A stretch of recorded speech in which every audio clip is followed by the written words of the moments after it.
Badai Jebi yang melintas di atas Filipina mengarah ke utara hingga Vladivostok membawa dampak efek cuaca buruk di Yeosu. Pelaksanaan Sail Regatta 2018 diundur selama beberapa hari karena badai topan Jebi. Selama berada di Yeosu, Satgas Kartika Jalakrida dan para taruna Akademi Angkatan Laut Angkatan 65 melaksanakan beberapa kegiatan yang telah diagendakan.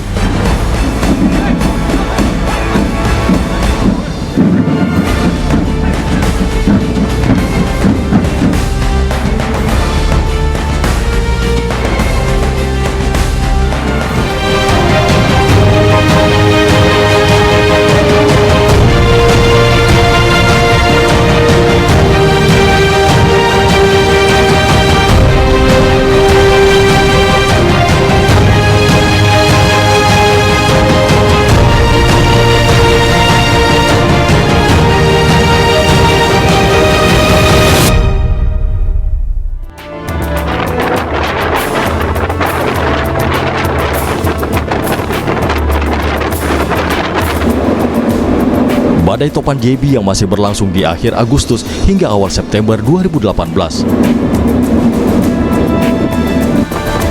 Efek badai super typhoon ini terasa hingga daratan Yeosu dengan hujan dan angin kencang. Walau jarak kota Yeosu dengan pusat badai lebih dari 400 mil laut.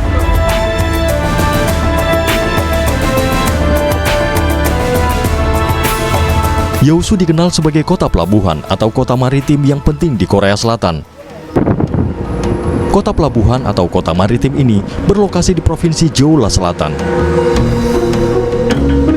Saat ini Yeosu menjadi pusat transportasi perkapalan antar pulau-pulau di Laut Selatan serta tempat pengolahan ikan dan produk-produk laut.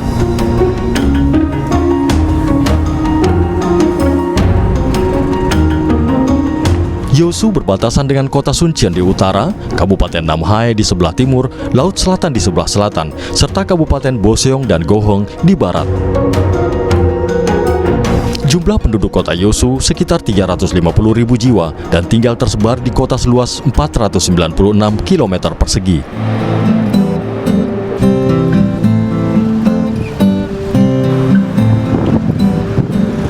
Salah satu pusat keramaian sekaligus menjadi denyut perekonomian di Yeosu ada di pasar tradisional yang bernama Pasar Gyeodong. Pertama dibangun pada tahun 1965 sebagai pasar sementara untuk menjual dan membeli ikan, pasar ini pun dibuat permanen setelah didirikan jembatan Dolsan-daegyeo pada tahun 1984 dan berkembang menjadi pasar besar dengan panjang hampir 1 kilometer.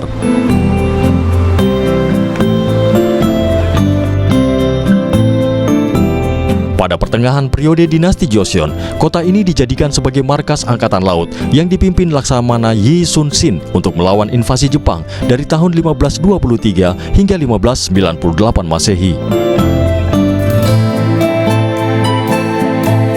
Di kota ini pula dibangun konstruksi Gyeobukson, kapal perang berkayu lapis besi pertama kali di dunia oleh Laksamana Yi Sun-sin.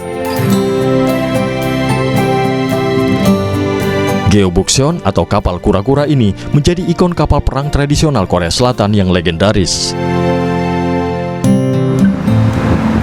Yeosu menjadi salah satu kota tujuan tenaga kerja Indonesia Korea Selatan selain Seoul, Busan, dan Incheon. Di Yeosu, tenaga kerja Indonesia rata-rata bekerja di perusahaan pencari ikan. Salah seorang diaspora di Yeosu membuka restoran makanan Indonesia.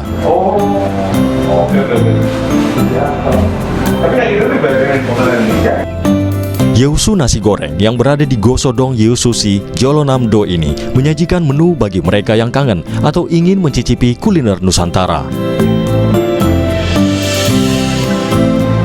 Enur yang berasal dari Banten menjadikan tempat makannya ini satu-satunya rumah makan dengan menu khas Nusantara. Sejak 2007 bulan 9, udah 1 tahun. Pelanggan rata-rata orang Indonesia banyaknya. Dulu-dulunya sama di Yeosu tuh belum orang Indonesia nggak banyak, tapi akhir-akhir ini banyak menggunakan pegawai orang Indonesia. Soalnya kalau katanya orang Indonesia tuh pada jujur-jujur, rata-rata kerja di kapal ngambil ikan. atau di pabrik gitu. Sini kalau orang Korea mereka kalau orang Korea paling favoritnya rendang, nasi goreng seafood sama mie goreng. Kalau mie goreng mereka pada suka rendang.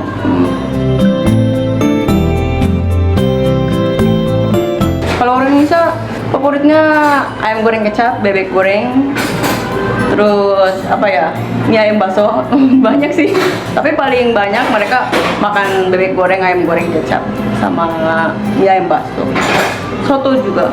Tadinya mah aku tuh di rumah masak gitu, terus teman-teman suami aku orang Korea, masakannya enak gitu, pandai banget, cepet banget, udah bikin restoran aja gitu.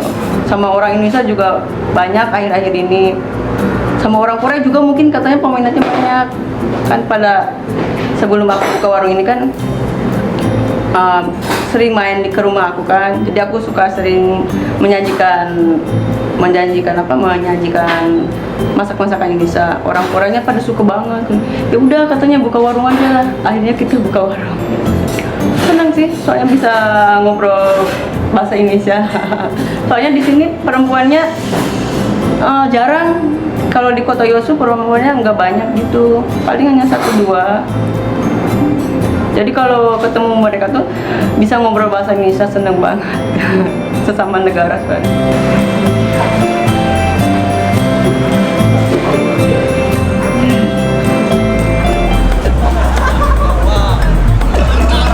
Berlatih genderang suling atau GS selama di Akademi Angkatan Laut di Surabaya dan terus mengasah latihan G5 selama di Bima Suci yang sedang muhibah tentu membuat performa para taruna Angkatan 65 semakin bagus. Selanjutnya ya, perhatikan paling belakangnya reot adalah Remo, Hanoman Remo. Sore ini sudah diagendakan untuk Satgas KJK dan para taruna AAL Angkatan 65 melaksanakan kirap genderang suling Gita Jala Taruna dari Bima Suci bersandar hingga ke taman terbuka di Jola Namdo menyusuri jalan utama Yosu.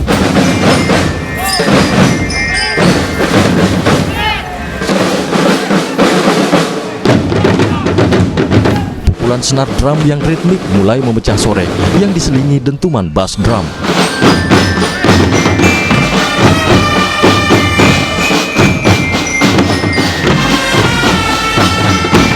Peserta kirap mulai berjalan menyusur tepi pelabuhan Yosu, bergabung dengan peserta kirap dari kapal-kapal layar yang mengikuti sail regata.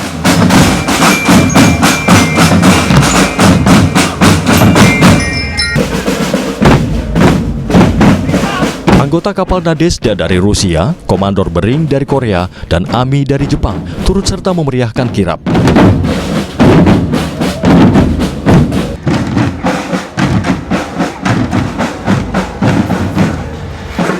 Tabuhan bass drum yang dibawakan dengan atraktif para taruna menjadi magnet kuat warga yang antusias menonton kirap.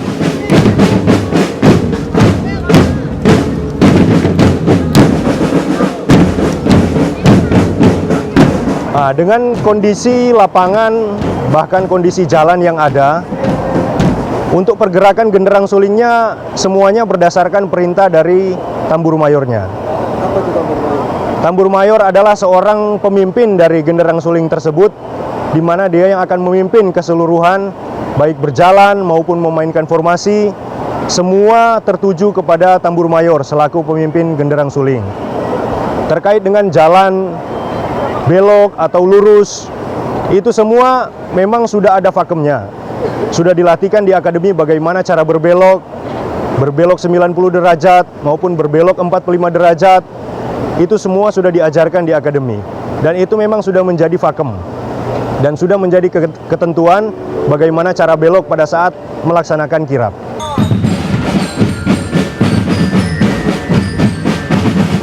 Menyusuri sepadan jalan di tepi laut Yosu yang tertata apik dan bersih menjadikan kirap kali ini lebih berkesan, ditambah dengan buai pemandangan indah kota pelabuhan Yosu.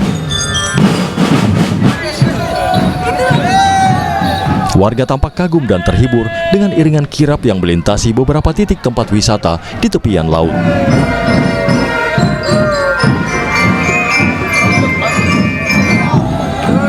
Lagi-lagi penampilan total dari Satgas KJK yang mengikuti kirap lengkap dengan kostum adat Nusantara, berikut membawa alat musik tradisional.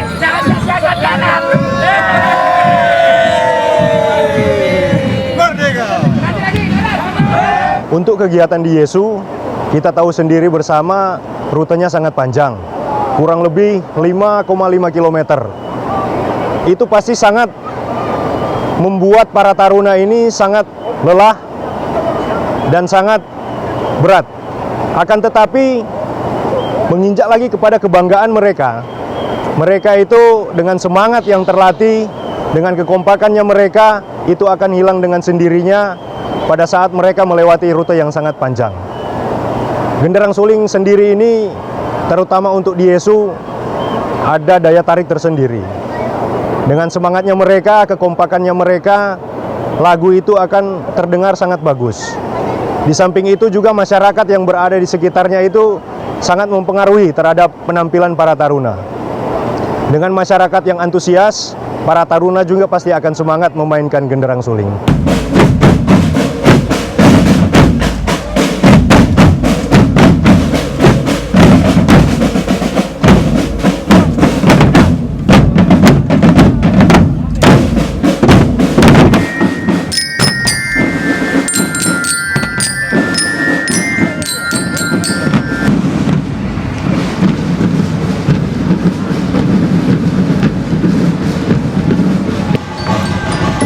Seluruh peserta kirap akhirnya tiba di lapangan di Taman Terbuka Pusat Kota Jeollanam-do.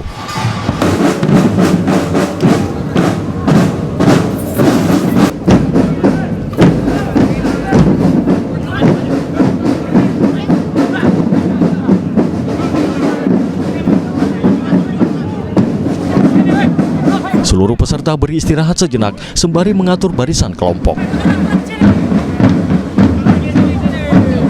Para perwira, komandan kapal layar, dan undangan dari panitia Sail Regatta duduk di podium. Menjelang senja turun, genderang suling Gita Jala Taruna mempersembahkan formasi dan iringan musik penutup.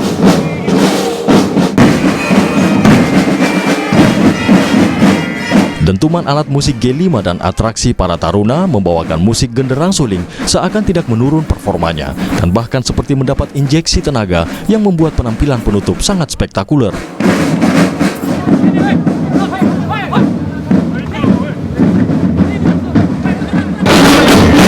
Inilah penghormatan ala taruna Angkatan Laut dengan Gita Jala Tarunanya. Kekuatan penampilan tambor mayor dan bass drum membuat atmosfer di taman ini meriah sekaligus kolosal khas militer.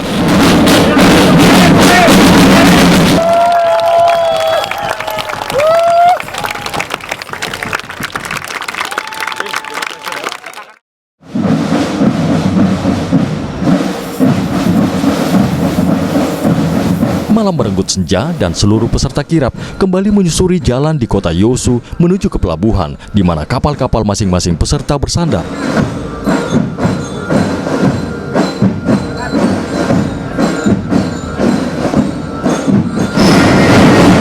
Genderang suling tetap mengalunkan irama rancak dan ritmis sepanjang perjalanan yang tentu tidak akan dilupakan warga Yeosu.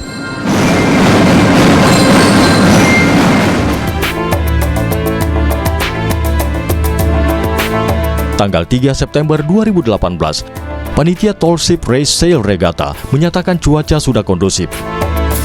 Badai topan JB sudah bergerak ke utara menuju Vladivostok.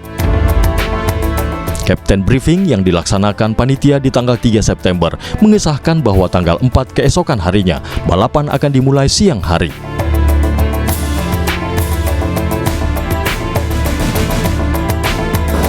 Itu pasang segel. Aku diambil no. Seluruh pengawak KBRI Bima Suci yang tergabung dalam Satgas Kartika Jalakrida 2018 mulai mengecek segala kelengkapan dan kesiapan dari tali, tiang hingga layar kapal.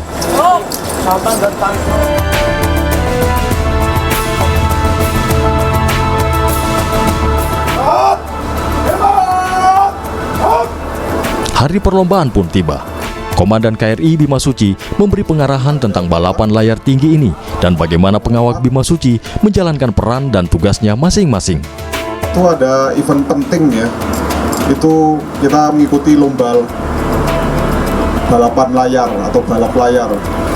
Kamu langsung harus bergerak full sail.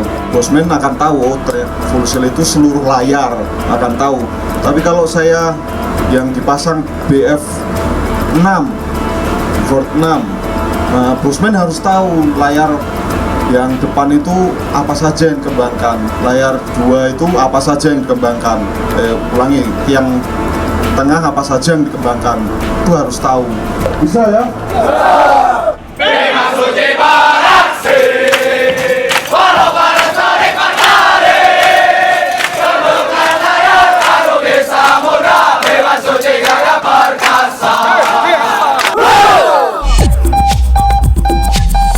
Persiapan kapal Bima Suci melepaskan tali tambat dan menarik jangkar dilakukan pengawak kapal seiring parade roll yang dilakukan para taruna. KRI Bima Suci perlahan keluar dari pelabuhan Bima Suci diiringi lambaian tangan dari parade roll para taruna dan iringan genderang suling.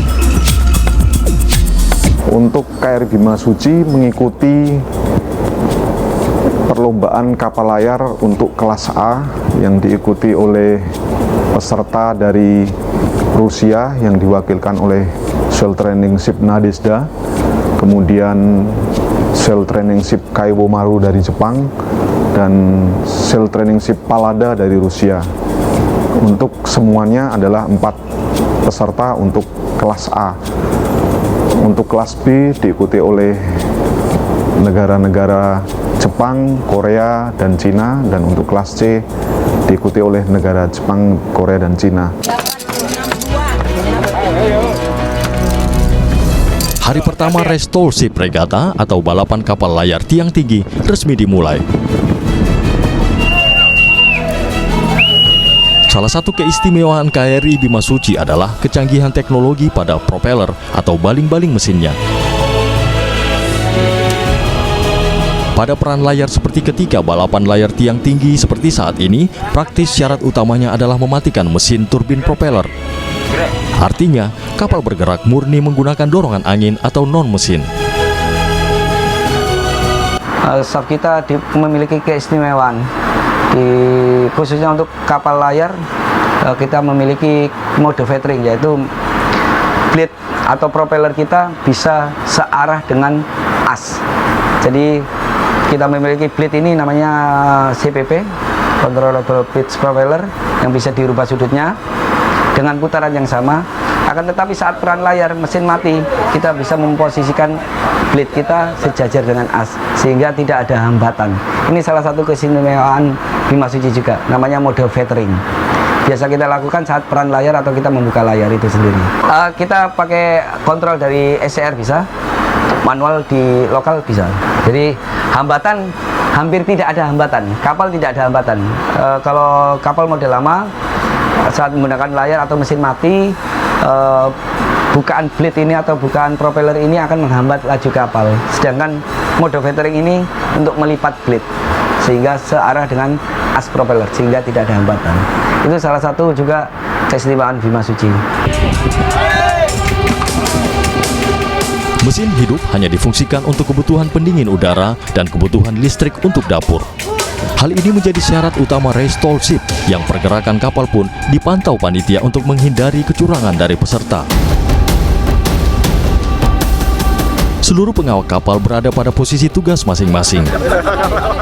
Di sini prajurit dan taruna baru pertama kali ini melaksanakan lomba kapal layar dengan mengawaki KRI Bima Suci. Walaupun ada setengah prajurit dari KRI Bima Suci yang dulunya adalah pengawak KRI Dewa Ruci, tapi ini sesuatu hal yang berbeda karena KRI Bima Suci kapal yang lebih besar dengan dimensi yang lebih besar, jumlah layar yang lebih besar, lebih banyak, dan tipe kapal yang berbeda. KRI Dewa Ruci adalah KRI tipe Barkwentain.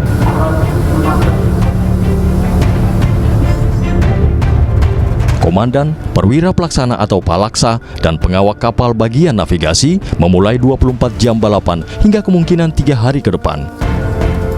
Pengawak kapal bidang bahari juga akan berada di posisinya secara bergantian, dibantu para taruna yang telah dibagi kelompok dan tugasnya masing-masing. Peran layar yang sesungguhnya pun dilakoni para taruna AAL Angkatan 65 yang beruntung dapat mengikuti lomba kapal layar menggunakan KRI Bimasuci.